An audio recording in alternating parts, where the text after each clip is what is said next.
Sudah muncul materinya? Sudah, Pak. Sudah. Sudah ya, Pak. Ya, saya di pertemuan hari ini akan menjelaskan tentang exposure teori, ya. Mungkin ini akan apa ya?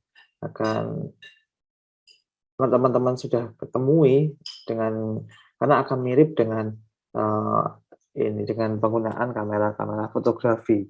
Nah, di semester sebelumnya mungkin teman-teman sudah mendapatkan materi tentang exposure di perkuliahan fotografi, begitu. Ya, karena ini perkuliahan untuk tata cahaya, kita juga harus paling tidak mengetahui bagaimana kita bisa mengukur intensitas cahaya yang dibutuhkan oleh kamera tersebut untuk menangkap gambarnya. Gitu. Ya, yang pertama mungkin sudah teman-teman pasti paham atau sudah pernah mengetahui apa itu triangle exposure. Ada 3 elemen yang akan mempengaruhi exposure ya untuk pencahayaan di kamera ya. Ini akan saling berkaitan karena akan mempengaruhi bagaimana intensitas cahaya yang masuk ke dalam kamera tersebut. Gitu. Exposure yang tepat mungkin akan mendapatkan gambar yang tepat pula gitu. Ya, di sini ada aperture, ISO, dan shutter. Nah, 3 hal ini yang sangat mempengaruhi bagaimana kamera menangkap cahaya, lalu bagaimana kamera menangkap sebuah gerak kayak gitu. Yang paling mempengaruhi cahaya masuk ke kamera itu adalah aperture, di mana aperture ini berada di lensa yang secara kegunaan dia akan ada namanya f-stop atau t-stop, yaitu di lensa yang itu akan dibuka atau ditutup secara manual ya oleh kita sebagai operator kameranya. Nah, untuk mengetahui nilai-nilai exposure atau nilai intensitas cahaya, kita memerlukan alat ukur. Nanti alat ukur namanya light meter. Nanti saya akan menjelaskan di slide selanjutnya. Ya, di sini ada beberapa hubungan triangle sistem exposure ini yang akan mempengaruhi bagaimana kita mendapatkan kualitas pencahayaan yang baik. Gitu. Lalu apa hubungannya ISO dengan aperture? ISO itu bukan persoalan ketika misalkan kita low light, kita kurang cahaya terus kita akan up ke ISO tinggi kayak gitu. Ya mungkin beberapa kamera dengan fitur-fitur tertentu akan sudah difasilitasi dengan ISO tinggi gitu. Entah ada beberapa merek yang sudah memiliki fasilitas tersebut gitu. Tapi ketika kita menggunakan ISO tinggi itu akan mempengaruhi gambarnya. Memang cahayanya gambar akan lebih nampak daripada kalau kita kurang cahaya ya. Kalau pakai kita aperture juga punya batasan paling rendah itu f1,4 misalkan. Lalu juga di ISO juga ada batasan yang paling tinggi. Ketika teman-teman membuat untuk memaksa ya istilahnya untuk memaksa cahaya ini masuk lagi ke kamera ya dengan menaikkan ISO ya otomatis gambar teman-teman jadinya akan noise atau grainy kan kayak gitu ya. Ini jadi kenapa bisa terjadinya grainy tersebut karena sebenarnya teman-teman sedang tidak membuka kran ya, membuka kran untuk cahaya. Misalkan kalau kran itu air, kalau ini bidang yang dibukakan untuk cahaya itu bisa masuk ke dalam kamera ya.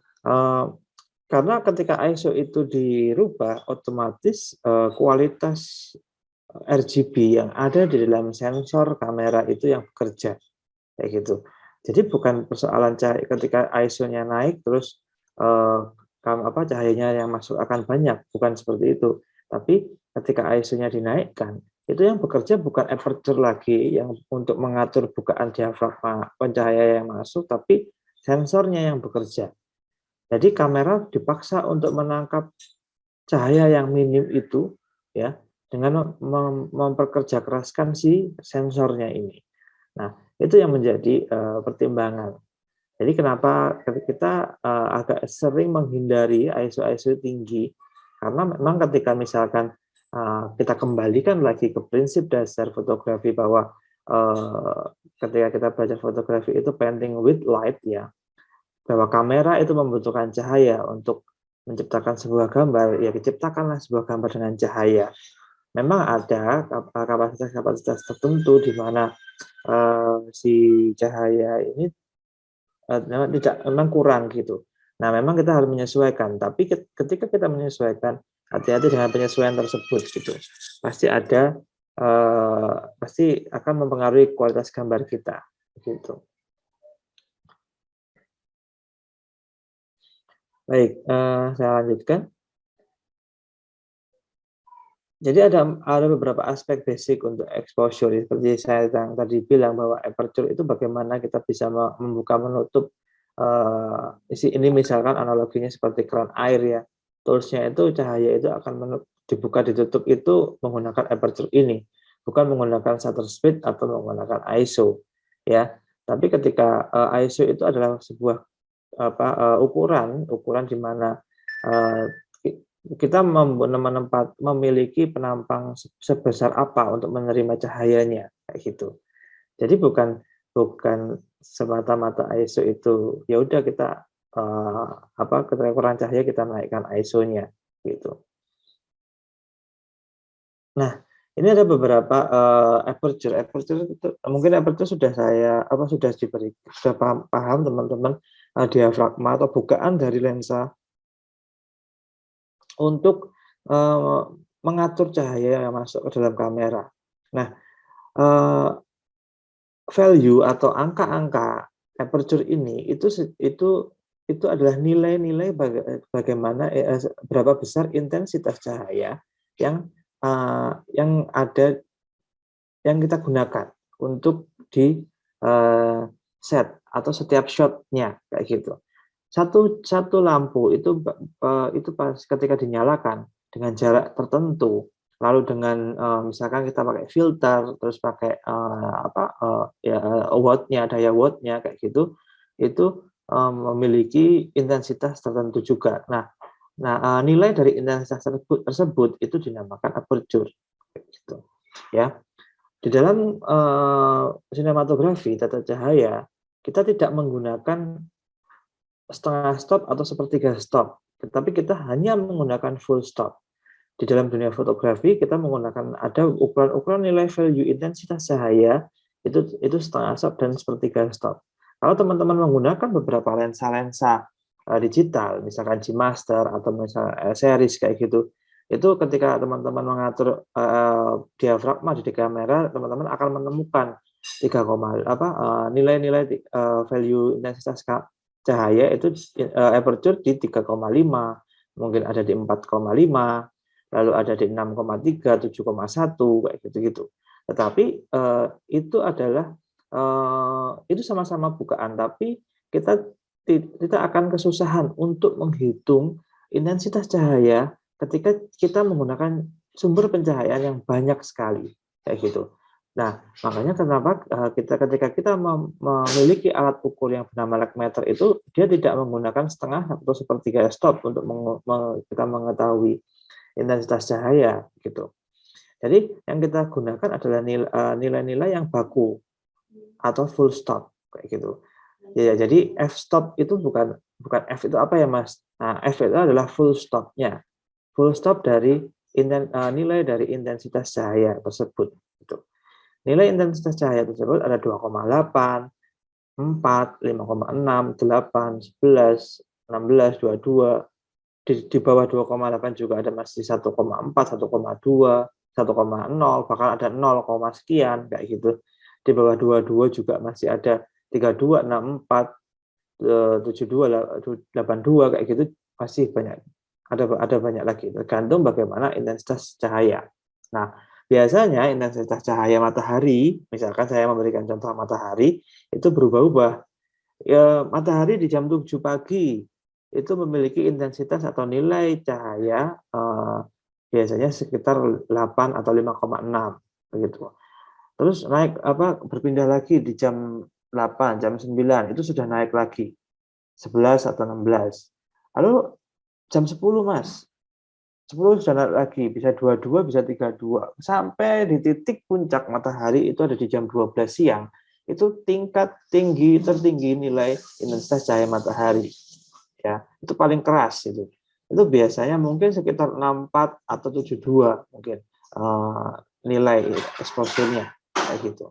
Jadi ketika kita menggunakan cahaya matahari untuk apa? Untuk mengambil gambar, ya kita lihat makanya exposure untuk cahaya mataharinya bagaimana, seberapa tingkat tingginya intensitas cahaya mataharinya. Makanya tidak mudah ketika kita menggunakan cahaya matahari untuk digunakan sebagai pengambilan gambar kayak gitu. Secara jam juga akan berubah, titik mataharinya secara secara ketika berubah juga memiliki intensitas cahaya yang berubah juga kayak gitu. Jadi matahari ini sangat sulit, tidak bisa kita kontrol seperti lighting artificial light kayak gitu, lighting buatan begitu. Sampai di sini ada pertanyaan? Langsung saja ya Pak Sabto kalau misalkan ada teman-teman yang bertanya.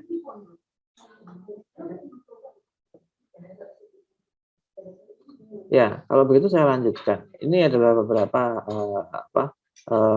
bentuk aperture yang dimana setiap lensa itu memiliki kayak semacam pisau gitu di dalam sebuah lensa ya, dimana pisau itu difungsikan untuk membuka, menutup atau mengkontrol cahaya matahari ya, sebelum masuk ke sensor itu dikontrol dengan aperture ini kayak gitu. Semakin angkanya kecil semakin lebar bukaan lensanya. Semakin angkanya tinggi semakin kecil bukaan lensanya. Gitu. Nah, ini adalah contoh comparison perbedaan antara exposure yang benar atau exposure yang over dan exposure yang under gitu. Jadi ini adalah gambar, tapi bagaimana kita bisa mengukur itu under atau over atau normal? Ya kita wajib mengukur intensitas cahayanya seberapa besar gitu. Yang tidak bisa kita secara langsung melihat ya. Jadi kalau misalkan fotografi itu ketika kita mengintip di kamera, di viewfinder kamera itu ada yang namanya plus sama min kayak gitu. Atau terus ada garis tengah-tengah gitu. Ketika gambar kita under itu pasti ada parameter ya, parameter atau sensor yang mengarahkan bahwa gambar ini under, udah ada warning kayak gitu. Tapi begitupun juga ketika kita mendapatkan gambar normal dan gambar over. Jadi tidak semata-mata bahwa oh ya udah nih di LCD di layar sekarang semuanya menggunakan LCD layar kamera kayak gitu. Udah gambarnya udah bener kok kayak gitu. Tanpa kita memiliki alat ukur untuk mengetahui gambar itu benar atau under atau over atau benar kayak gitu. Ya. Semuanya ada alat ukurnya. Tidak semata-mata ketika gambar di monitor LCD-nya kamera itu ketika kamera menangkap gambar itu benar kayak gitu. Karena banyak sekali kasus di mana monitor-monitor LCD itu menipu akhirnya. Loh ini kok gambar ini ukurannya normal tapi kalau di LCD-nya masih under ya kayak gitu. Ada apa ini? Mungkin karena ada bagian komponen kamera tertentu yang rusak atau mungkin ada settingan di menu kameranya yang terlalu under mungkin LCD-nya dan lain sebagainya kayak gitu. Jadi apalagi teman-teman tidak menggunakan kameranya sendiri. Misal kita menyewa kamera di tempat lain kayak gitu, itu pasti sekali semuanya orang menggunakan kamera itu dan teman-teman tidak pasti akan membuat setup ulang lagi gitu. Jadi alangkah baiknya ketika menangkap gambar atau kita syuting kayak gitu, kita menggunakan alat-alat ukur tersebut untuk mengetahui gambar kita sudah benar atau belum. Lalu ada namanya penjelasan terkait exposure, di mana Exposure ini bukan lebih dari sekedar gelap terangnya saja cahaya, gitu ya. Exposure akan mempengaruhi banyak hal. Ketika yang pertama tentang noise atau grainy, itu akan selalu ketahuan bahwa oh kalau misalnya gambarnya grainy, oh pasti nih ketika pengambilan gambar ISO-nya dinaikin karena lampunya kurang, karena nggak punya banyak lampu untuk syuting, akan seperti itu. Nah itu pasti teman-teman kelihatan, oh ini gambarnya kelihatan key noise-nya, gitu. Terus yang kedua, ketika exposure berpengaruh terhadap sebuah kontras dalam keseluruhan gambar. Ketika kita salah menempatkan intensitas atau nilai cahaya tersebut, kontras dari keseluruhan gambar juga akan berpengaruh, gitu. Entah itu terlalu kontras atau mungkin high kontras atau low kontras, misalkan. Yang ketiga, exposure akan mempengaruhi terhadap detail bayangan dan dalam terang. Jadi misalkan kita mau bikin karena di dalam tata cahaya itu ada namanya perbandingan gelap dan terang, kayak gitu. Jadi kita akan ketika exposure itu salah, itu akan mempengaruhi detail-detailnya, sharpness-nya itu akan berpengaruh. Jadi misalkan kita syuting kayak syuting misalkan iklan shampoo kayak gitu. Ketika pencahayaannya salah, detail dari rambut-rambut yang yang diiklankan itu tidak muncul kalau kita salah menempatkan exposure-nya. Lalu yang ketiga, yang keempat ada exposure berpengaruh terhadap keakuratan saturasi warna. Ya jelas seperti contoh di atas ya. Misalkan kalau kita gambarnya over, otomatis warnanya akan memudar, ya kan? Warnanya akan memudar. Ini yang saya contohkan kemarin di bagaimana kita di graduated tonality itu warna itu punya warna itu punya saturasinya kayak gitu. Kalau terlalu banyak cahaya dia akan saturasinya akan lebih terang, kalau kurang cahaya saturasinya akan rendah kayak begitu. Exposure akan mempengaruhi pada penggunaan green screen dan blue screen, apalagi kalau kita menggunakan shooting green screen atau blue screen ya, itu kita itu 2 kali kerja, maksudnya 2 kali berpikir secara kreatif untuk menempatkan tata cahaya. Kita berpikir untuk membuat sebuah logika exposure untuk untuk objek, dan kita akan membuat setup tata cahaya untuk green screen atau blue screen. Akhirnya ada 2 hal yang bekerja di sini. Nah, intinya Anda akan mendapatkan gambar yang terbaik jika exposure Anda benar. Ini berlaku untuk fotografi dan film. Gitu.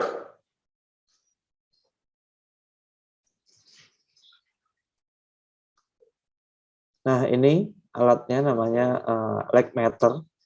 Bagaimana alat ini, light meter ini alat untuk menangkap atau mengukur intensitas cahaya. Oh, cahayanya pakai lampu neon atau mungkin pakai LED godok misalkan, atau mungkin pakai SL600D misalkan atau 600. Nah, dengan jarak antara lampu ke objek kayak gitu, lalu mungkin kalau ada dimmernya kayak gitu. Nah, ini berapa ya? Kok terlalu terang? Kalau terlalu terang turunkan dikit, tapi kita tidak mengetahui nilai intensitas cahaya itu berapa. Nilai cahayanya berapa? Ya. Nah, f-stop atau full stop adalah bagian unit pengukuran cahaya. Umumnya bisa dibilang F kayak gitu. Diafragma, bukaan atau aperture. Pada pencahayaan, kita akan mendapatkan perhitungan f-stop atau full stop dari setiap intensitas dan dari setiap sumber cahaya. Ya, tadi peralatan untuk mengukur intensitas atau cahaya menggunakan light meter. Jadi ini halnya sama ketika kita kemarin ketika musim COVID ya, ketika musim COVID kemarin Semua orang ketika akan bertemu di suatu tempat begitu, atau kita mau perjalanan atau kemanapun lah kayak gitu, selalu dites dengan termogan atau termometer kayak gitu. Nah, kalau kita menggunakan jari atau tangan kita atau teman kita gitu, oh ini badan suhunya panas, suhunya berapa? Kan menggunakan alat untuk mengukur, oh ini suhunya 39 derajat Celcius kayak gitu. Terus kalau kita tidak menggunakan alat, hanya bermodal kira-kira badannya ini panas sekitar 37 atau 39. Dia mana orang tahu kalau dia demam kan gitu. Nah, ini halnya sama dengan cahaya. Karena cahaya itu tidak bisa dipegang atau bisa disentuh atau hanya tidak bisa kita lihat. Ya, intensitasnya cahaya itu diukur dengan menggunakan alat ukur. Bedanya kalau kita menggunakan, misal kita mencampurkan warna misalkan, air putih dari sirup ini warnanya merah. Kalau dicampurkan air putihnya setengah lagi, otomatis warnanya akan pudar. Nah kayak gitu tuh kan kita bisa memperkirakan. Jadi tapi ini bukan perkiraan. Ada nilai-nilai yang harus kita patuhi, yang harus kita perhitungkan. Jadi tata cahaya itu bukan semata-mata bagaimana kita tidak memperhitungkan cahayanya, bukan, malah sebalik, bahwa tata cahaya itu adalah sangat perhitungan untuk intensitasnya. Di mana ketika gambar itu baik atau benar secara tata cahaya, yaitu adalah hasil dari pengukuran yang tepat. Begitu. Silakan, ada yang mau tanya? Sebelum saya masuk ke materi selanjutnya, ke pembahasan selanjutnya.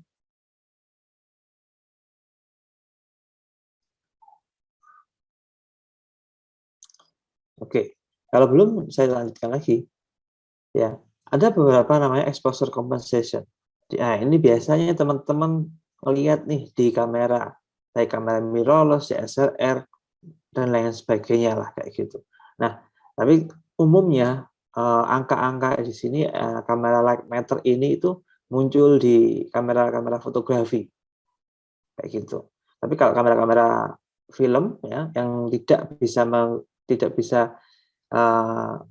menangkap foto ya digunakan sebagai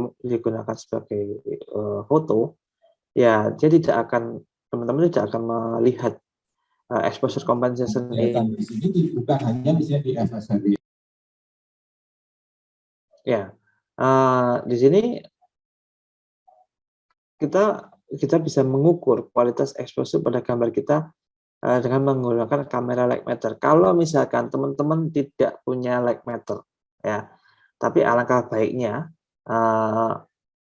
saya juga menghimbau untuk ke ini institusi ya Pak Sabto ya. Alangkah baiknya untuk pembelajaran kita ada yang menggunakan light meter. Mungkin tahun depan atau mungkin yang lain bisa dianggarkan Pak untuk memiliki alat ukur ini Pak. Gitu. Baik Pak. Ya. Kualitas exposure ini ya kita bisa mengukur lewat exposure kamera light meter ini, tapi ini bukan hal yang mudah gitu. Malah biasanya kalau kita, oh ini lampunya normal kok, tapi panah ini kok masuk ke minus ya kayak gitu. Ya karena dia tidak bisa dia membaca keseluruhan. Kalau kita membuat gambar logi yang banyak hitamnya, seperti contoh-contoh yang sudah diberikan Pak Sarto kemarin, otomatis kamera light meter ini lebih condong kepada minus atau under gitu. Itu sudah pasti itu, karena dia hanya merekam generalisasi dari visual yang ada di luar yang tertangkap oleh kamera gitu. Jadi kalau misalkan kita bikin high key yang banyak putihnya, misalkan kalau Pak Sarto bilang begitu, itu pasti akan plus. Terus yang normal ini gimana? Di mana titik normalnya? Nah, makanya hati-hati teman-teman. Kalau misalkan kita menggunakan kamera light meter ini tidak menjadi perhitungan yang tepat kayak gitu. Ya, pola kerja dengan menggunakan metode kamera light meter ini hanya digunakan dalam bidang fotografi saja, karena kita hanya merekam gambar diam, tidak gambar bergerak, begitu. Kalau gambar bergerak, kita panning misalkan dari dalam rumah ke keluar jendela misalkan. Otomatis secara kamera dia akan bergerak, exposure kamera light meternya kayak gitu. Dan teman-teman bingung ini gimana nih kita kalau di dalam kamar ini gambarnya under, kalau di luar gambarnya over. Lalu yang normal yang mana? Ya udah kita pakai auto exposure. Ya bisa seperti itu. Ya ada namanya auto exposure di film kayak gitu. Karena semua gambar akan terekam kan. Kayak gitu. Gitu. Ini kalau kita menggunakan kamera light meter. Lalu biasanya di kamera DSLR atau mirrorless ya gitu ya, itu ada nama teman-teman ini melihat gambar-gambar kayak gini. Nah, grafik seperti ini kayak gitu. Nah, bagaimana kita bisa membaca light meter kayak gitu? Ya lewat grafiknya ini sebenarnya yang paling benar kayak gitu. Bukan dari bukan dari angka-angka yang +1, +2, 0, -1, -2 ini.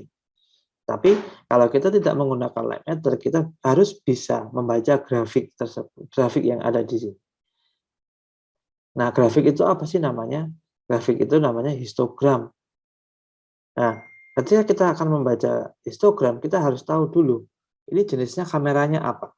Karena setiap kamera itu grafik histogramnya berbeda-beda. Ya, ada grafik X dan Y. Untuk merekam gambar bergerak, kita dapat menggunakan grafik histogram untuk mengukur exposure cahayanya. Ya, kalau kita buru-buru tidak punya waktu untuk mengukur cahayanya, ya kita cobalah kita dikasih toleransi untuk menggunakan histogram. Nah, grafik X biasanya itu number of pixelnya. Grafik Y itu grafik X itu brightness of pixel, number of pixelnya itu grafik Y kayak gitu. Jadi umumnya kamera DSLR dan kamera mirrorless itu menangkap area gelap atau shadow atau mungkin bisa dibilang bayangan itu di sebelah kiri kayak gitu. Lalu yang tengah ini adalah midtones, ya, area intensitas yang normal. Yang sebelah kanan ini area highlight, area yang tinggi intensitas cahayanya, gitu. Seperti contoh gambar di bawah ini, ya.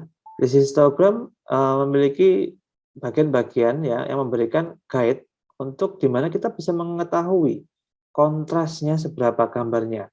Lalu full range of tone-nya ya, lagi-lagi seperti yang pembahasan kemarin, bagaimana kita capaian untuk mengejar kontras dari tata cahaya itu adalah full range of tones.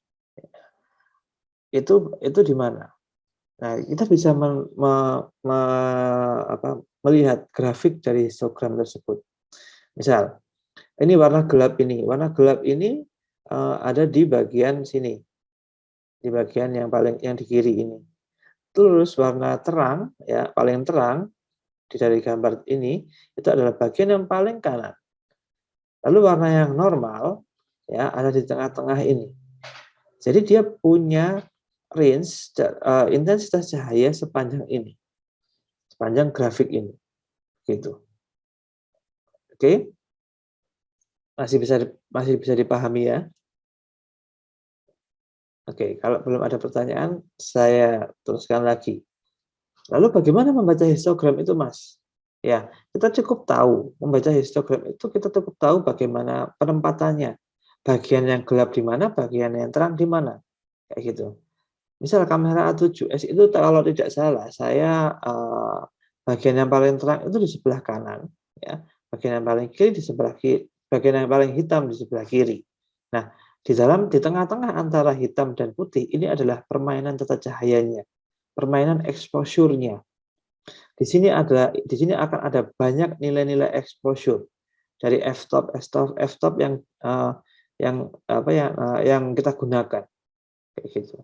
Nah, bentuk proporsional pixel atau penempatan nilai exposure yang benar, yang proporsi ya, karena tidak semuanya scene kita atau kita shot itu sangat proporsi intensitas cahayanya gitu ya. Kita bisa melihat proporsi intensitas histogram yang benar itu seperti ini. Jadi highlightnya tidak terlalu tinggi, bahkan tidak terlalu ke kanan sampai ketemu warna putih ya, dan tidak ketemu juga di warna hitam. Jadi dia akan menggunung seperti ini.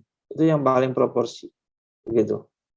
Jadi ini kenapa ini hitam putih ya? Ini karena kita tidak sedang membicarakan warna, tapi ini intensitas cahaya. Ketika kita berbicara intensitas cahaya, kita tidak menggunakan warna, hanya hitam dan putih saja, gitu. Nah, ini juga salah satu alat ukur untuk mengetahui intensitas cahaya dengan menggunakan false color namanya. Ya, ini kalau kita menggunakan false color, kita nanti tidak semua kamera memiliki, tapi malah monitor yang kita gunakan untuk preview gambar itu biasanya muncul ada false color-nya. Jadi ada warna merah, warna kuning, hijau, ya hijau tua, lalu abu-abu, biru sampai ke pink biasanya. Itu menandakan mana bagian yang under, mana bagian yang over, kayak gitu. Nah, intensitas dari false color ini biasanya disatukan dengan satuan yang dinamakan IRE, ya. 0 IRE itu bagian yang under, yang paling gelap. Lalu 100 IRE itu bagian yang paling over, biasanya warna merah. Kalau 0 IRE itu biasanya warna pink.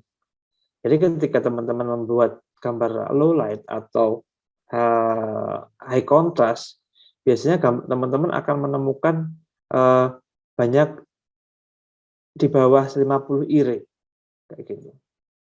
Ya. Ini salah satu cara bagaimana kita mengetahui kita bisa mengukur intensitas cahaya dengan menggunakan false color key. Nah, seperti ini tampilannya false color key kalau kita menggunakan monitor untuk mengukur intensitas cahayanya. Intensitas cahaya di orang ini, di gambar ini, itu yang paling terang adalah warna kuning. Ya, ini highlight-nya di sini, ini warna kuning. Ya, warna kuning di sini. Warna kuning di sini kita bisa lihat di pengukurannya. Warna kuning itu ada di sekitar 84 sampai hampir 100 IRE. Sorry, ya. 84 sampai di 100 IRE. Itu sudah hampir mendekati over, ya.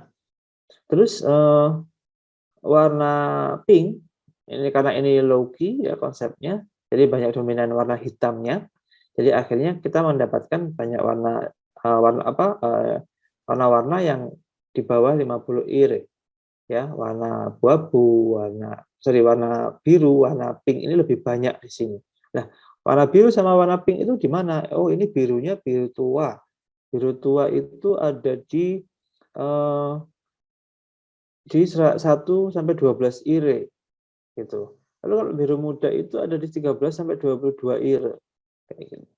Terus lalu gambar yang normal mana? Gambar yang normal itu ada di bagian warna-warna abu-abu ini sama warna hijau toska ya. Oh, itu berada di area wajah.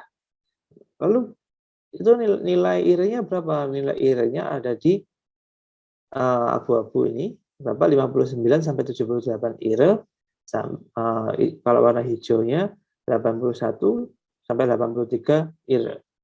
Gitu. Itu caranya kita membaca nilai exposure dari menggunakan false color. Gitu.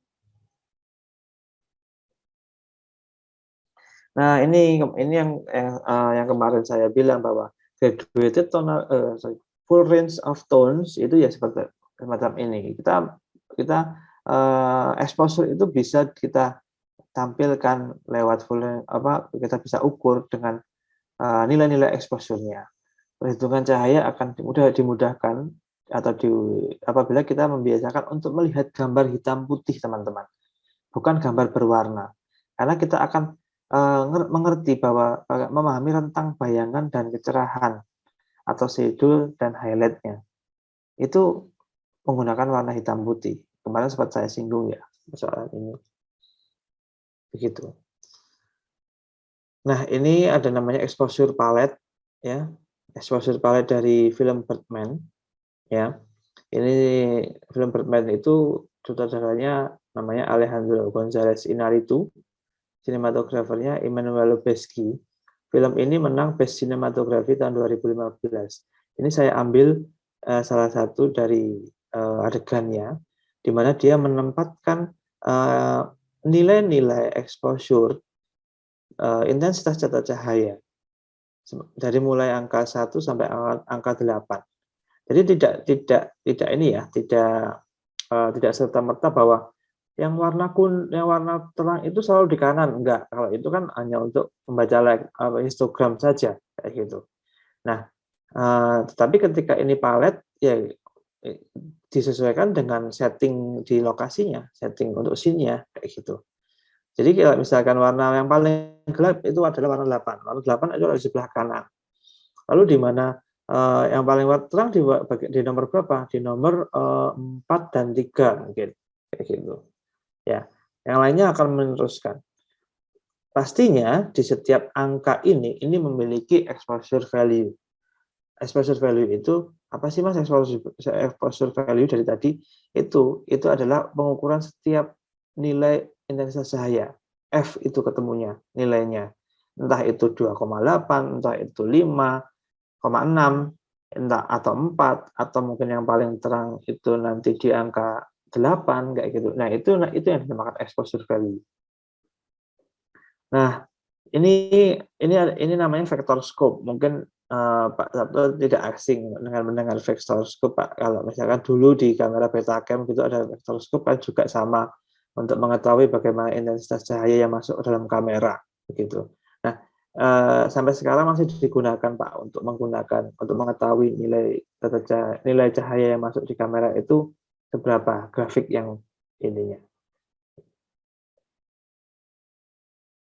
Ini juga sama contohnya, ini film Gravity.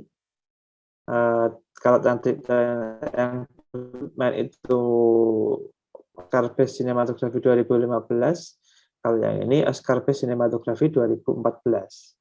Ya, sinematografinya sama. Nah, ini yang disebut exposure palette yang seperti tadi. Dia pasti memiliki intensitas cahaya yang berbeda-beda. Ya, ketika lebih banyak warna hitamnya, pasti otomatis seperti ini grafiknya. Jadi tidak terlalu akan lebih didominasi warna hitam. Ya, otomatis grafik yang akan grafik vector scope-nya berada akan di bawah 50 IR tadi. Baik, demikian saya materi exposure palette exposure teori yang saya berikan di hari ini. Ini saya menggunakan kepustakaan ada Brown Brand Motion Picture and Video Lighting ya, second edition, lalu ada Brown Brand juga Cinematography Theory and Practice ya. Terus satu lagi ada saya lupa belum memasukkan daftar pustaka ke di Short Academy ini dari apa? Dari kepustakaannya Short Academy kampus film di Italia. Gitu. Silakan kalau ada yang mau bertanya. Saya Pak izin bertanya. Baik. Perkenalkan, nama saya Wena Mukti.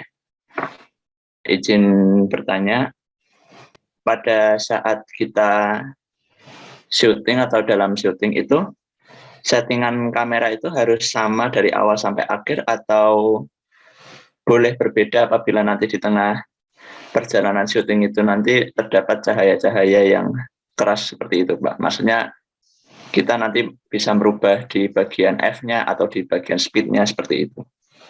Terima kasih, Pak. Iya, sangat boleh dirubah ya. Dalam artian begini, dalam perubahan itu kamu gunakan untuk apa kebutuhannya, itu yang paling kita tahu, harus tahu dulu kayak gitu. Misal kalau kita mau menggunakan slow motion misalkan, ya kita akan merubah frame per second-nya dan shutter speed-nya misalkan seperti itu. Kan seperti itu ya Wenang ya. Tapi kalau misalkan kita di scene-scene yang berikutnya, misalkan di scene adegan-adegan yang lainnya, kita boleh sekali merubah f-stop-nya itu, aperture atau diafragmanya. Tidak semata-mata semuanya harus sama, semua enggak. Kayak gitu. Di mana setiap scene itu memiliki nilai exposure yang berbeda-beda, f-stop-nya kayak gitu. Jadi sangat boleh sekali kalian teman-teman merubah settingan f-stop, merubah settingan yang lainnya juga. Tetapi hati-hati kalau merubah settingan ISO kan gitu. Kalau merubah settingan ISO ya konsekuensinya yang tadi saya bilang. Karena ISO itu berhubungan dengan sensor, otomatis yang berpengaruh itu RGB-nya. RGB itu akan mempengaruhi kualitas gambar kalian. Ada mungkin grainy lah atau mungkin yang lain kayak gitu. Ya, itu satu. Yang kedua, kalau kalian merubah shutter speed-nya, normal shutter speed yang kita gunakan dalam syuting motion picture gambar bergerak itu kan 1/50 ya, 1/50 atau 1/60 kayak gitu. Ya kalau misalkan teman-teman merubah, otomatis akan mempengaruhi motion blur-nya kayak gitu. Nah itu akan ketika motion blur-nya itu berubah, otomatis gambar yang direkam di 24 frame per second atau 25 frame per second otomatis akan semacam kayak ada ghosting, ada mungkin tidak realis kayak gitu orang bergeraknya begitu. Nah, jadi setiap perubahan itu ada pemikiran apa yang kamu butuhkan, bukan semata-mata hanya kondisi di lapangan saja, tapi tujuannya apa? Ketika kamu merubah itu tujuannya apa dulu? Begitu. Mungkin itu bisa menjawab. Baik, Pak. Terima kasih. Ya, sama-sama.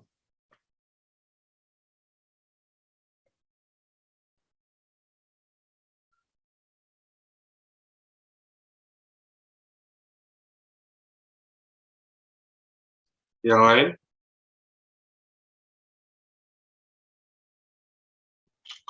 Kalau saya bisa bertanya nggak Pak? Tentang Silakan. Ya, silakan. Grafik-grafik tadi itu ya. Kalau jenengan menampilkan itu kan berdasarkan satu shot.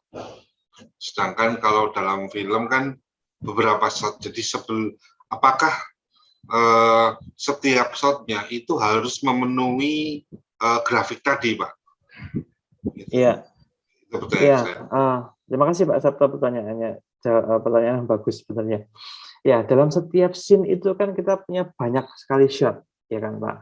Dari yang tadi saya tampilkan itu hanya salah satu contoh satu shot aja kayak gitu. Bahkan satu shot itu bisa bergerak karena ada moving kamera gitu.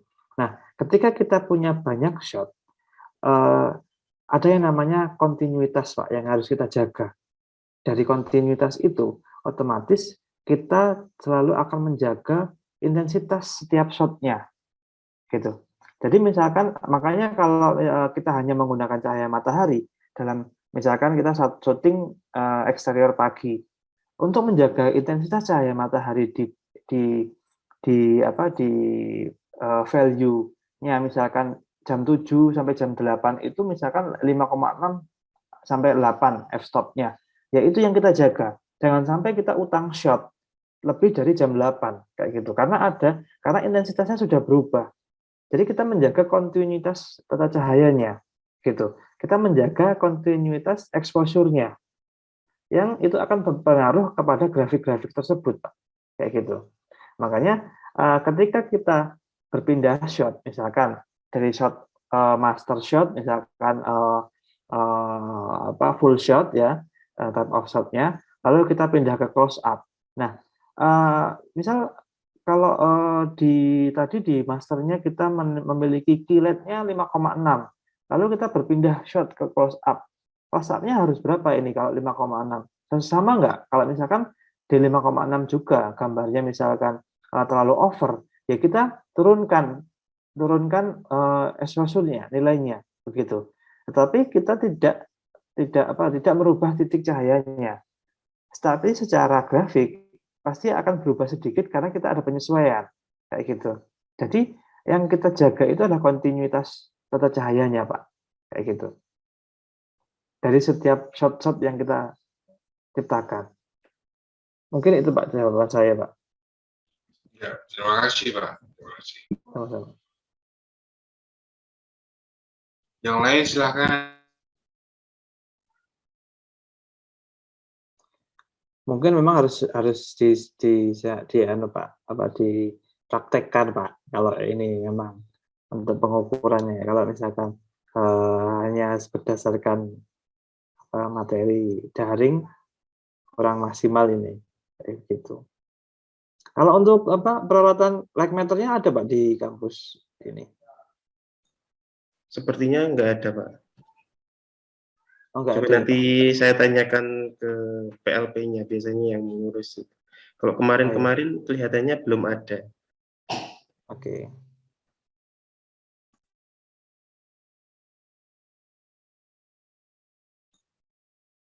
Terus untuk praktikum bagaimana Mas Mandela? Kelihatannya untuk kampus sudah sedikit longgar.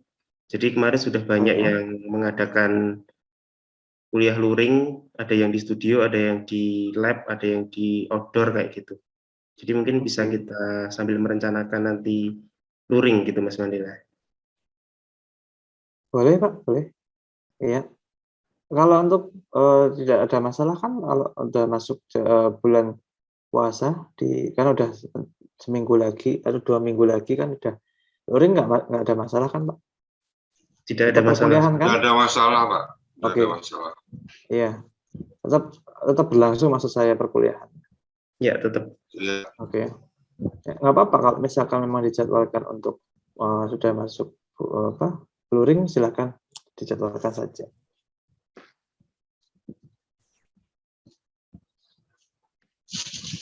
Ada pertanyaan? Kalau tidak saya absen dulu.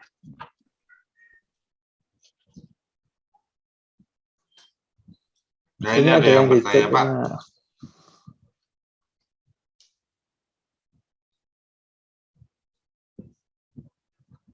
Oke.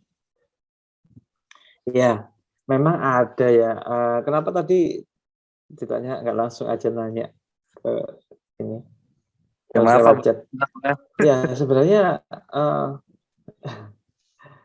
langsung aja tanya. Sebenarnya memang ini ya, untuk ngomongin akurasi atau efektivitas akurasi penggunaan light meter yang aplikasi sama yang ini yang mana benar-benar light meter, sejauh ini saya masih percaya keakuratan light meter beneran kayak gitu. Kalau aplikasi itu kamu harus menambahkan, jadi kamu harus menambahkan pin yang bulat itu untuk disambungkan ke colokan chargernya misalkan kayak gitu. Itu untuk menangkap cahayanya kayak gitu. Saya lupa namanya apa itu untuk namanya alatnya itu. Tapi tetap aja ini akurasinya beda dengan light meter yang beneran kayak gitu kalau menggunakan aplikasi. Saya sudah pernah menggunakan itu di 4 tahun yang lalu sih kayak gitu.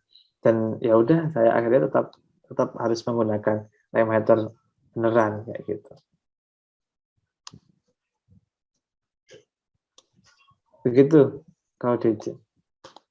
Oke Pak, terima kasih Pak jawabannya.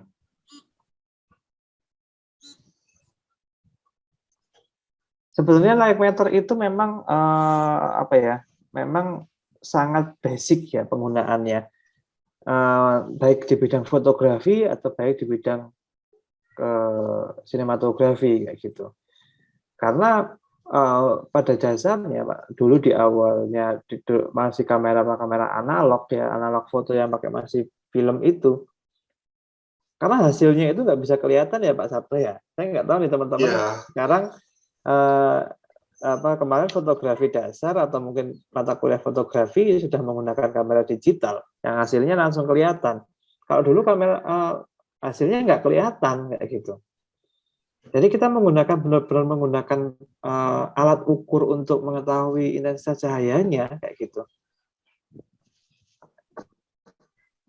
Ya kalau under atau over itu kebakar ya Pak ya, apa ininya filmnya kayak gitu.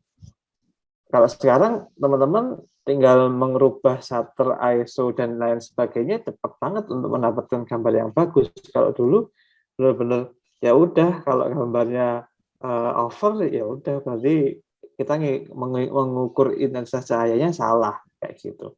Nah, itu berlaku di fotografi. Tapi ketika sama halnya ketika di film pakai kamera pita seluloid kayak gitu, itu juga begitu, gambarnya nggak bisa di preview langsung, harus dicuci dulu, harus masuk ke lab untuk diproses telesin, baru nanti diputer di proyektor kayak gitu. Oh, baru ketahuan gambarnya under atau over kayak gitu. Nah, dengan teknologi digital sekarang proses-proses itu sudah hilang kayak gitu. Di mana kita sangat dimudahkan sekali untuk melihat hasilnya langsung gitu. Nah, tetapi tetap saja untuk prinsip-prinsip dasarnya tata cahaya kita tidak bisa melewati itu kayak gitu. Karena beberapa kasus yang saya temukan bahwa yang tadi saya bilang monitor LCD ini sangat menipu mata kita kayak gitu. Ketika kita langsung melihat secara langsung set atau scene yang akan kita ambil, lightingnya sudah benar kayak gitu, penempatannya, kita lihat intensitasnya juga sudah pas di mata telanjang kayak gitu. Ketika di monitor, loh kok beda ya kayak gitu. Nah itu yang jadi akhirnya kami pengajar-pengajar sama pelaku-pelaku film kembali lagi bahwa light meter tidak bisa ditinggalkan. Light meter tetap digunakan sebagai alat ukur kayak gitu. Kalau dulu di stasiun TV gimana Pak Sabto? Pernah ini Pak mempunyai pengalaman untuk pengukuran intensitas cahaya di stasiun TV? Saya untuk pengukuran intensitas cahaya saya kurang tahu Pak. Cuman yang jelas itu kenapa kok di dalam studio itu dingin, AC-nya dingin itu karena lampunya itu panas gitu ya. Jadi untuk agar tidak keringetan gitu. Karena saya di stasiun TV dulu di editing gitu Pak. Jadi, begitu Pak. Iya. Itu Pak. Iya, kalau tidak salah ya, ketika saya dulu pernah masuk ke studio TV itu ada yang namanya CCU, kamera control unit. Oh iya, CCU ya, betul. Ya, ada namanya CCU. Nah, kalau dulu grafiknya juga, itu Pak. Iya, ada grafiknya. Memang ada grafik itu yang mengatur tampilan nanti ke tampilan di TV-nya di TV kita nonton itu under atau over kan kayak gitu ya Pak ya. Jadi alat CCU ini untuk yang mengatur intensitas cahayanya kayak gitu. Nah, kalau salah ya otomatis akhirnya ya stasiun TV-nya yang disalahkan kan kayak gitu. Dan setiap stasiun TV kalau tidak salah punya karakter kualitas pencahayaan yang berbeda-beda. Kalau misalkan TVRI itu kayak segini kontrasnya cahayanya. Kalau RCTI, kalau tidak salah saya dulu seperti itu ketika belajar tentang gambar-gambar di stasiun televisi kayak gitu. Ya ada namanya kamera control unit itu CCU.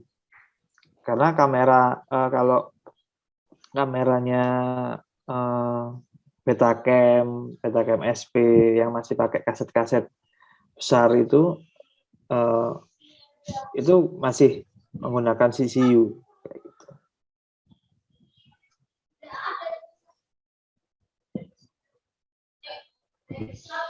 Pak, ini ada info dari PLP. Untuk light meter itu namanya Sekonic L758DR. Baik, Sekonic. Oke, Pak, nanti saya coba browsing dulu. Ya. Cuman baterainya nggak ada karena baterainya tuh kecil gitu kan. Sekonic L berapa, Pak? 5 758DR.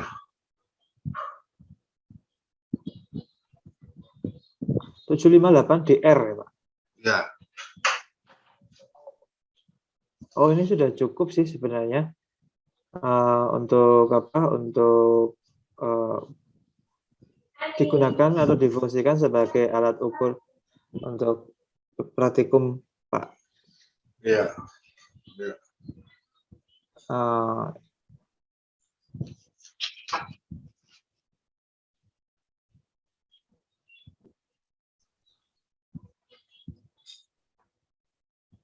Kalau tidak salah seperti ini, Pak, gambarnya, Pak. L758DR kan, Pak? Ya. Ya. Ya. Ini sangat cukup sekali, Pak. Ini untuk audiovisual maupun fotografi juga sangat cukup. Ini juga sangat apa ya? Sangat mumpuni sekali ini kayak gitu. Saya kira yang masih pakai jarum dulu, Pak. Ada kan dulu. Oh, ya. Ya, kalau fotografi dulu kan ada yang pakai jarum kayak gitu. Ya, Pak Sabto, terima kasih, Pak. Ya. Besok kalau misalkan ada waktu kita praktikum, kita pinjam ya, Pak ya. Kalau Ya. itu.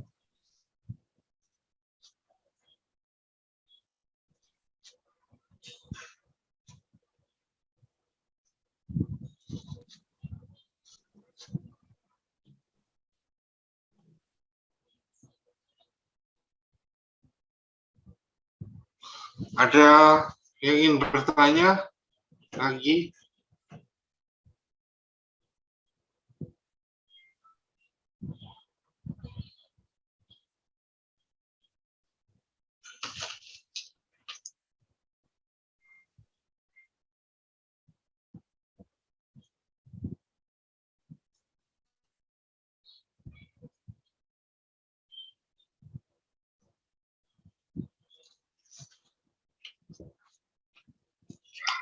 Pak Mandela, ada yang mau ditambahkan?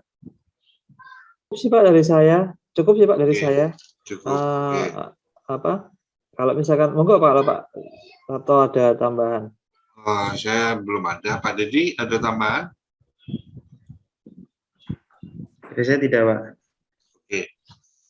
Kalau begitu saya mau minta izin mau mengabsen sebentar ya. Monggo, silakan. Oke.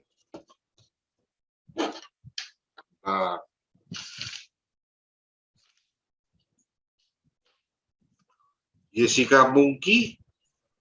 Hadir, Pak. Rizky Agung Prestio. Rizky Agung Prestio. Rangga Perdana. Hadir, Pak. Muhammad Rafli Nadif Fadilah.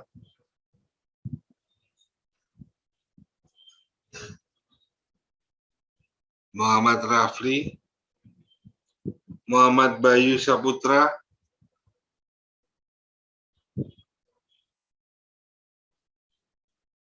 Muhammad Bayu Saputra. Hadir, Pak. Adinda Nilau Syafira. Hadir ya. Hadir, Pak. Jafal Muhammad Rabani. Hadir, Pak. Anissa Manik Tasada. Hadir, Pak. Ilham Andika Jati. Hadir, Pak. Septavian Putra Pratama, Hadir, Pak. Rizkullah Ramadan Panggabean, Hadir, Pak. Novenia Teryani, Hadir. Anissa Putri Diwardani, Hadir, Pak. Yonas Hadir, Pak. Indah Nuraini, Hadir, Pak. Dana Rizkiana, Saya, Pak. Bimo Hari Setiaji, Bimo Hadir, Haris, Pak. Rifki Pasha Atalah Suryanto, Hadir, Pak. Dani Anggraini, Hadir, Pak. Rifki Mujadid, Hadir, Pak.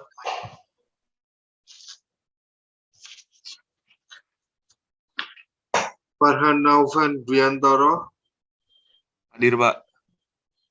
Muhammad Alfat Dwiada, Hadir, Pak. Amar Yoga Pangestu,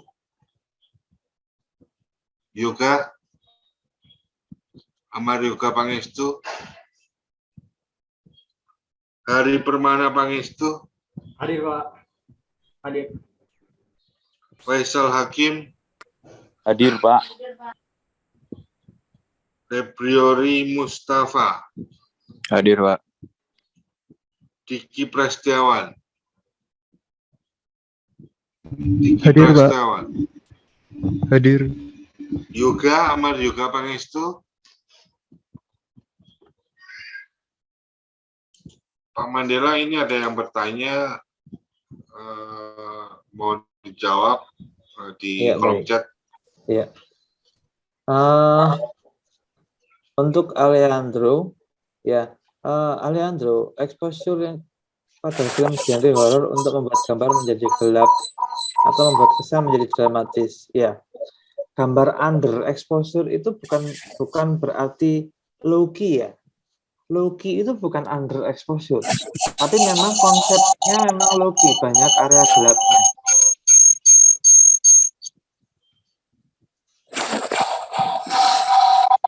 Ridwan Budiono, tolong dimatikan mic-nya dulu. Ridwan Budiono. Ya, saya ulangi lagi bahwa underexposure itu bukan konsep tata cahaya atau bukan gaya tata cahaya low-key yang digunakan untuk membuat gambar-gambar gelap dari film horor. Underexposure itu kesalahan perhitungan atas value exposure, ya, atau intensitas cahaya yang terlalu gelap, gitu.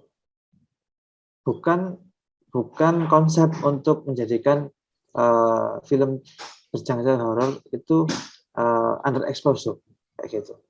Ya, saya ulangi lagi bahwa kok ada gaya tata cahaya atau gaya tata cahaya yang disebut high key dan low key, di mana mereka punya perbandingan kontras dan gelap terangnya, ya, di sini. Lalu tapi ketika gambar itu gelap, itu bukan berarti underexposure, ya, begitu. Underexposure itu ada kesalahan pengukuran dari nilai exposure, gitu.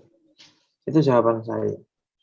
Jadi kalau masih penasaran kesannya itu dramatis, ya memang itu dibuat dan disengaja menjadikan sebuah konsep gambar untuk genre horor itu bukan underexposure, tapi low key, gitu. Ini memang banyak kesalahpahaman kalau gambar gelap itu selalu under, bukan.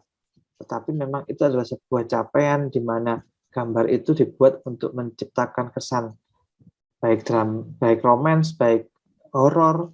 Kalau untuk menciptakan dramatis itu memang seperti itu. Begitu jawaban saya.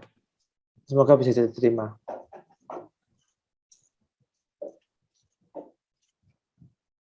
Begitu, Pak. Oke. Yang lain masih ada pertanyaan atau yang ganjel gitu? Silahkan langsung aja ditanyakan. Ada pesan lagi, satu lagi baru Pak. Oh, udah cukup katanya. Baik, terima kasih. Ya, sama-sama Pak. Terima kasih juga.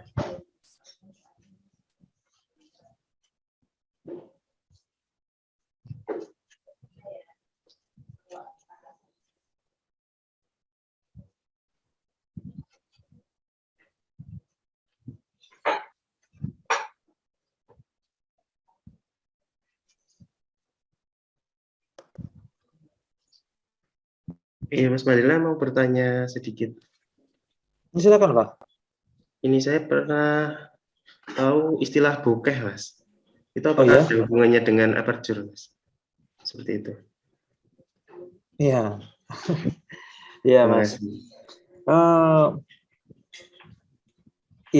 Bokeh memang sebuah bokeh itu adalah jarak terjauh ketika misalkan ketika kita tidak menggunakan aperture rendah, misalkan 1,4, 2 gitu, tetapi kita menggunakan focal length yang panjang, ya otomatis kita akan tetap mendapatkan bokeh kayak gitu.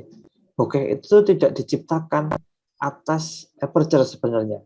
Bokeh itu muncul ketika kita ketika kita bermain jarak kayak gitu. Tetapi sekarang pemahaman bahwa bokeh itu harus membuka aperture itu sebenarnya salah kalau misalkan kita digunakan di dalam film. Karena apa saya bilang salah? Karena kita ketika aperture-nya dibuka, otomatis kita akan menutup shutter speed-nya, kan kayak gitu, atau menutup ISO-nya. Padahal kita ketika menutup ISO, kita punya resiko. Lalu ketika kita merubah shutter speed-nya, kita akan mempengaruhi motion blur-nya, pergerakan objeknya, kayak gitu. Jadi bukan semata-mata kita ketika membuat gambar bagus terus bokehnya ya udah kita ini aja dibuka aja aperture-nya kayak gitu. Bukan semata-mata seperti itu, Mas. Nah, ini terjadi ketika saya pada tahun 2009 mungkin kalau di era analog dan era film gitu susah banget ya Pak pada waktu itu membuat gambar bokeh karena lensanya bukan kayak misalkan kita pakai XD cam atau mungkin kamera Sony VX 2000 atau 2100 atau mungkin AGD VX atau Betacam bahkan kayak gitu nggak bisa Mas bikin gambar bokeh kalau kita tidak bermain jarak kayak gitu. Memang bokeh itu muncul kalau ada jarak sebenarnya. Atau mungkin karena ada lampu-lampu di belakang kayak gitu. Tapi sama aja kalau ada jarak itu seperti itu. Karena kita tidak memiliki aperture yang besar. Nah, gambar-gambar yang akhirnya pada tahun 2009 ketika DSLR fotografi membuat perubahan bahwa kamera-kamera foto itu bisa digunakan untuk menangkap gambar bergerak ya. Terus akhirnya salah mengartikan kayak gitu. Terus gambar-gambar yang sinematik itu gambar-gambar yang bokeh kayak gitu. Padahal kalau misalkan kita syuting film misalkan terus gambarnya dibuat bokeh semua, lalu tugas penata artistiknya ngapain kayak gitu. Settingnya tidak kelihatan akhirnya semuanya gambarnya blur kayak gitu. Nah itu yang terjadi. Kalau misalkan fotografi mungkin ya otomatis kita bisa mendapatkan kedalaman gambar kayak gitu nggak masalah, tapi sama aja setting ruangnya, setting suasananya kan nggak teridentifikasi. Kayak misalkan semuanya blur dengan bokeh seperti itu Mas. Jadi bokeh jangan dia salah artikan boleh menggunakan bokeh, tapi ada titik-titik tertentu kayak gitu. Begitu Mas penjelasannya. Baik, terima kasih Mas Mandela. Ya.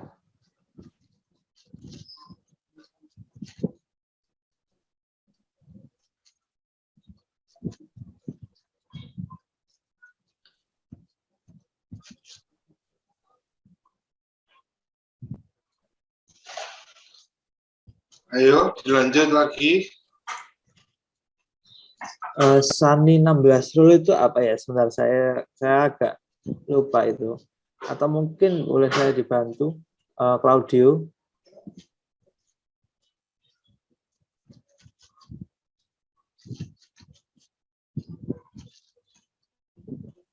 teknik apa ya itu ya? Ini kan saya setelah lihat teknik itu, kata apa artinya tuh dia memperkirakan exposure tuh dia menggunakan ini apa menggunakan kayak ini Pak, kayak kondisi cuacanya gitu. Jadi misalnya kondisinya dia berawan, dia pakai bukan di depan, kondisi di mataharinya normal pakai bukan 16, kondisi Oke. kalau di matahari mau terbenam pakai bukan 4. Oke. Ya, oke. Oke, saya paham. Ya, jadi begini, Claudio. Jadi ketika misalkan ini mungkin agak ini ya, jadi ada rumus-rumus atau mazhab fotografi yang dimana itu menjadikan sebuah preset kayak gitu. Jadi ketika kita menggunakan kalau kita sedang cahaya matahari terik kayak gitu untuk mendapatkan gambar yang ideal ya, gambar yang ideal, terus gambarnya nggak over nggak under, itu ya kita menggunakan aperture 16 kayak gitu. Lalu ketika misalkan kalau lighting cloudy kayak gitu, itu kita menggunakan bukaan 11 misalkan seperti itu. Jadi itu adalah preset-preset di mana memudahkan untuk teman-teman yang masih belajar tentang exposure kayak gitu. Tetapi kalau misalkan kita menginginkan gambar 16 tapi kita pengen adanya kedalaman kayak seperti yang ditanyakan Pak Dedi tadi. Kalau 16 gambar akan fokus semua. Kita tidak memiliki kedalaman ruang tajam dengan menggunakan depth of field lensa kayak gitu. Otomatis kita harus menurunkan nilai exposure-nya. Misal katakanlah 5,6. Berarti kita harus memotong cahaya yang masuk ke dalam kamera berapa stop kayak gitu. Nah, ketika kita masuk ke 16, 11, 8, 5,6 misalkan ya, ada 4 stop yang harus kita potong untuk mendapatkan nilai 5,6 kayak gitu. Nah, agar kita bisa mendapatkan depth of field, misalkan seperti itu.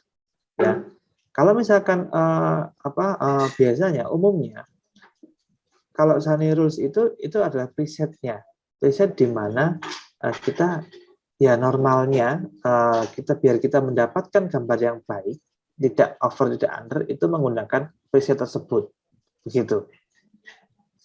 Itu yang saya pahami, begitu.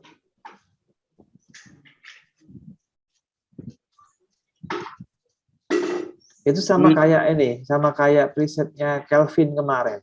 Jadi kalau misalkan suhu warna untuk daylight itu di 5.600 derajat Kelvin. Suhu warna kalau tungsten itu di 3.200 derajat Kelvin. Di dalam kamera kalian itu sudah ada presetnya tersebut. Jadi kalian tidak diarahkan untuk mendapatkan warna yang salah seperti itu. Nah, begitu.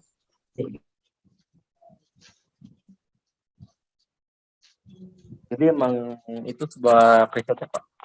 Iya, kalau saya pahami, saya baca sekilas tentang Sunny 16 rule ini, itu adalah sebuah preset kayak gitu. Ya nggak mungkin lah kita syuting di terik matahari itu pakai bukaan atau f56 atau 2 kayak gitu. Otomatis gambarnya meledak putih semua kan kayak gitu. Makanya untuk mendapatkan ini untuk pemula ya, yang baru belajar fotografi kayak gitu.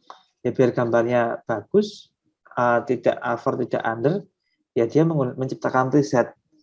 Kalau gambarnya di matahari terik menggunakan 16 gitu. Ya, mungkin kalau saya salah tolong dikoreksi. Silakan. Karena sebenarnya ada namanya exposure chart juga gitu. Itu Sunny 16 rules itu saya nggak tahu itu mazhabnya fotografi siapa Pak. Kalau Pak Sabto tahu kayak gitu, saya bisa dibantu.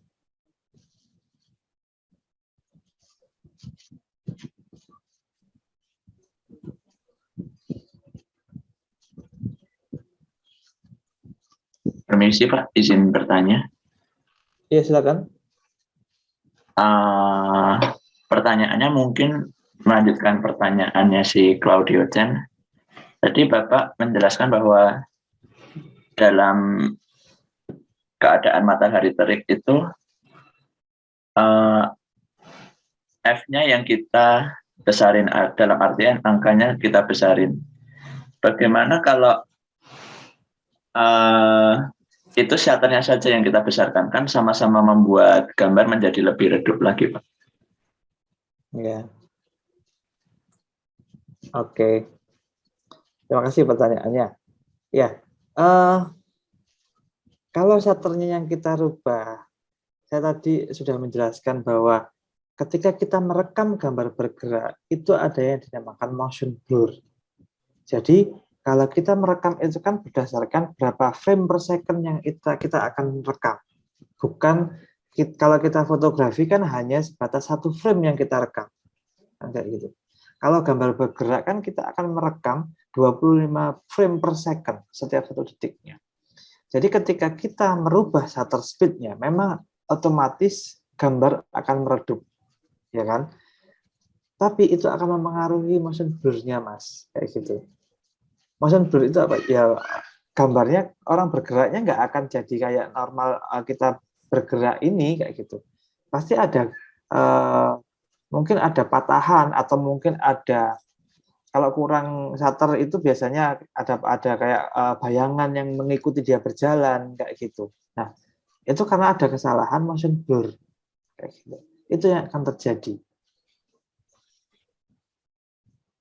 Karena kita merekam gambar bergerak, bukan gambar diam. Ya. Sudah cukup bisa menjawab ini jawaban saya? Baik, Pak. Terima kasih. Ya. Jadi memang kalau kita merekam gambar bergerak, hal yang saya pelajari sejauh ini, yang paling aman kita rubah dalam kamera kita adalah F-nya, diafragmanya. Kayak gitu. Anjing, pencet lagi.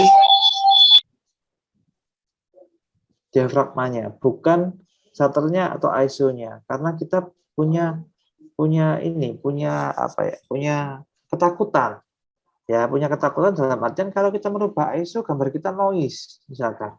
Kalau kita merubah shutter speed, gambar kita akan gerakannya nggak natural, nggak alami, kayak gitu, nggak realis. Nah, makanya sebaiknya atau sebisa mungkin kita tidak merubah 2 hal itu.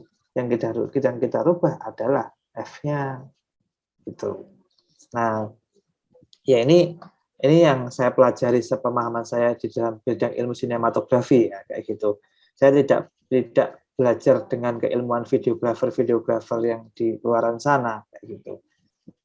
Karena saya menjaga biar kualitas gambar saya atau kualitas gambar yang kita ciptakan itu akan selalu tepat.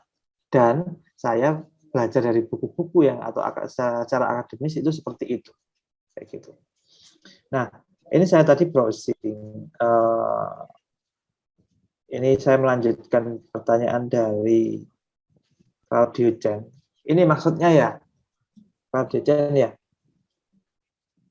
Iya, Pak. Iya, ini adalah rumus dari ilmu fotografi, ya.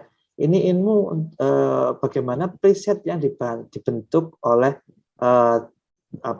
bidang ilmu fotografi untuk mendapatkan gambar terbaik, kayak gitu.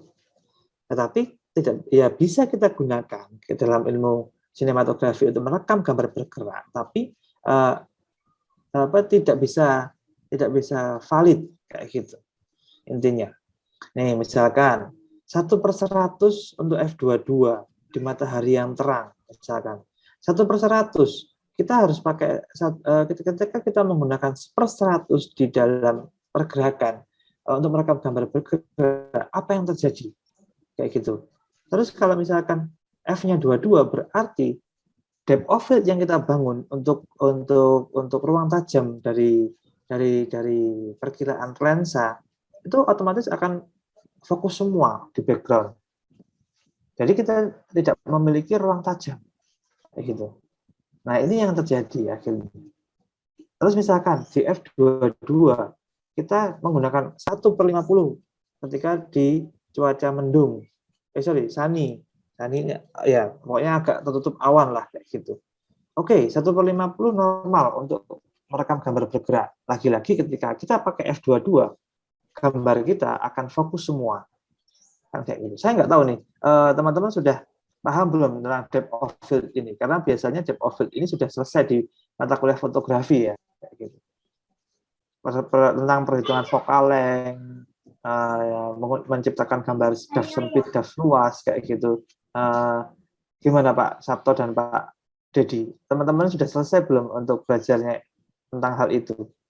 Belum kayaknya Pak. Belum. Nah, ini itu semester yang 2. Iya, semester 2. Oh, padahal biasanya sih kalau di biasanya teman-teman harus belajarnya itu dulu. Karena itu basic fotografi. Saya dulu belajar fotografi dulu. Iya, ya, karena itu basic fotografi, membuat gambar sempit, depth sempit, depth luas ya, depth of field sempit, depth of field luas kayak gitu. Jadi kita akan paham stop action, panning kayak gitu. Jadi kita akan paham memaksimalkan triangle system, exposure kayak aperture, terus ISO, shutter itu akan paham kita kayak gitu. Begitu yang saya ketahui si audio. Jadi tidak semua yang diterapkan di ilmu fotografi ini bisa diterapkan juga secara langsung di sinematografi. Begitu.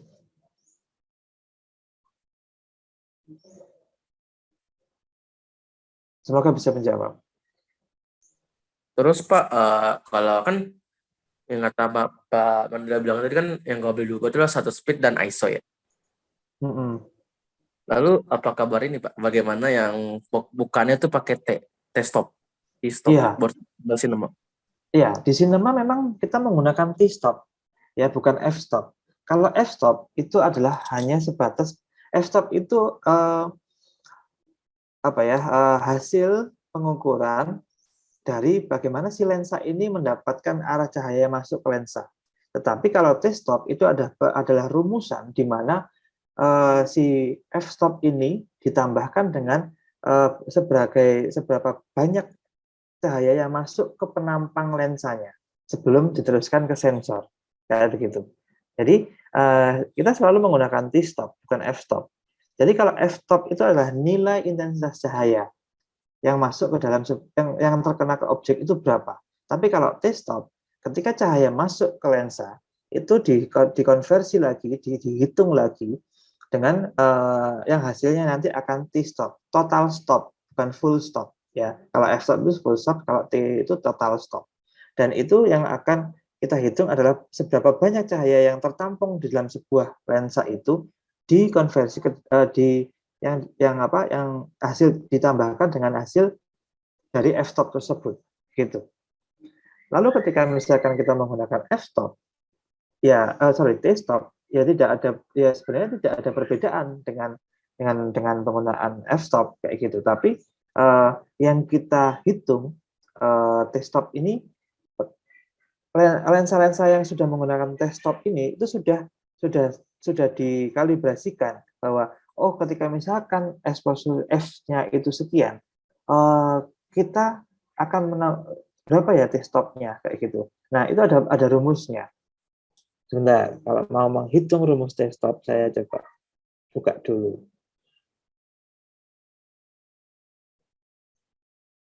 Halo, masih bisa mendengar suara saya?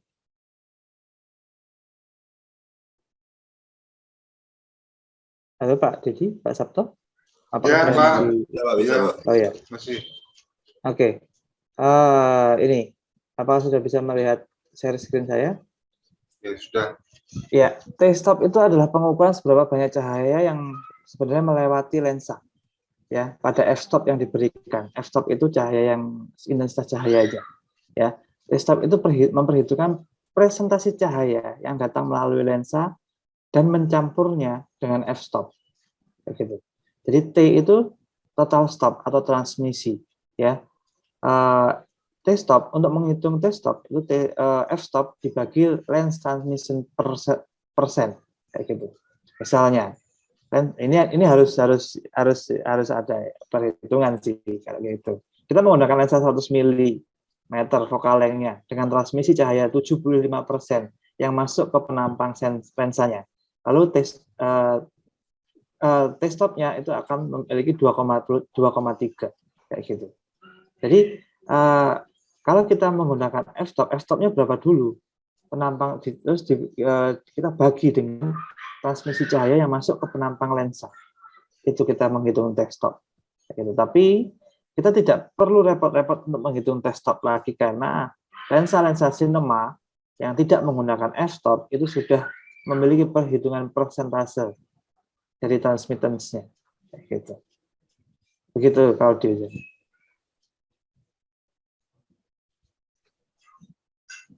Bisa cukup menjawab atau mungkin masih? Terima kasih Pak jawabannya Pak. Oke.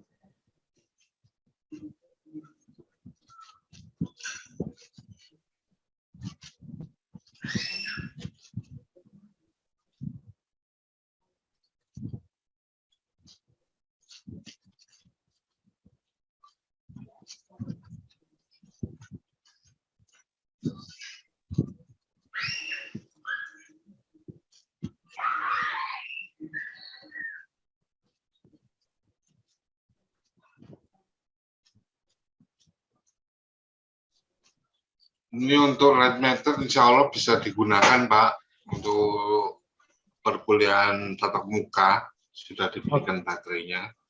Ya, terima kasih Pak. Ya.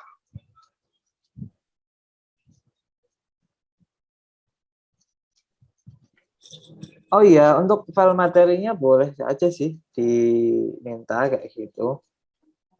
Tapi kemarin saya meminta untuk membuatkan Google Classroom atau apa gitu Pak, untuk biar bisa menampung materi-materinya. Sepertinya sudah dibuat sama Pak Dedi. Coba Pak Dedinya mana ya? Pak Dedi. Oke Pak Dedi, sudah saya buatkan. Saya buka dulu ya Pak. Saya kirimkan ke Pak Dedi aja mungkin materinya. Jadi misalkan gitu, Pak Dedi mengisi naruh ke Google Classroom biar bisa diakses teman-teman. Iya, gitu juga bisa Mas Madila. Oke.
Nanti bagi teman-teman yang ingin join ke kelas Google Classroom Tata Cahaya, kodenya saya ini ya, saya tulis di chat. Silakan nanti kalau masuk ke Google Classroom dimasukkan kode kelasnya ini, AHWU-SXI.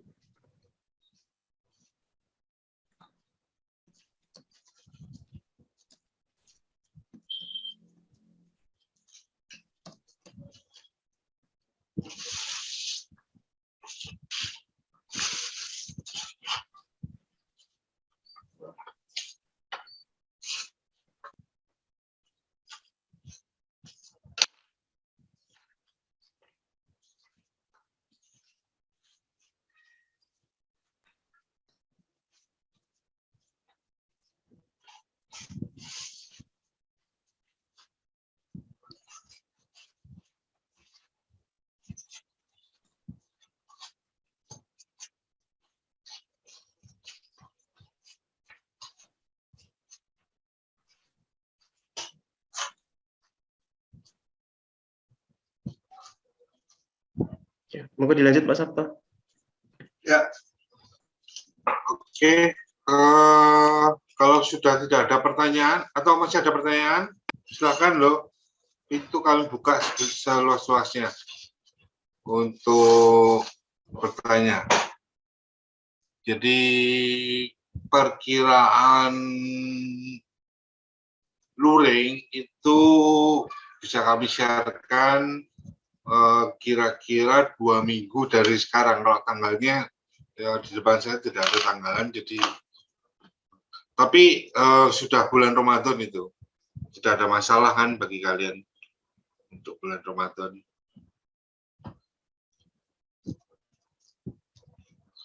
Oke, kalau tidak ada kata penutup Pak Mandela?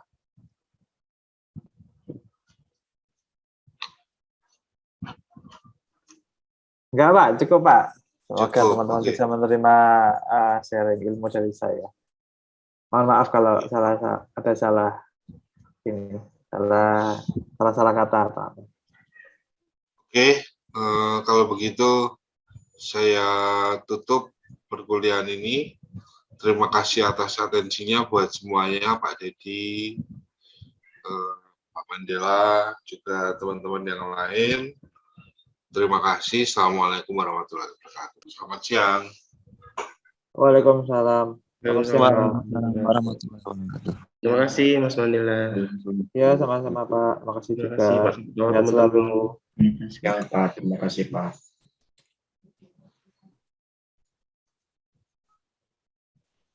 Izin live ya. Izin live ya, Pak. Izin live ya. Iya, Pak.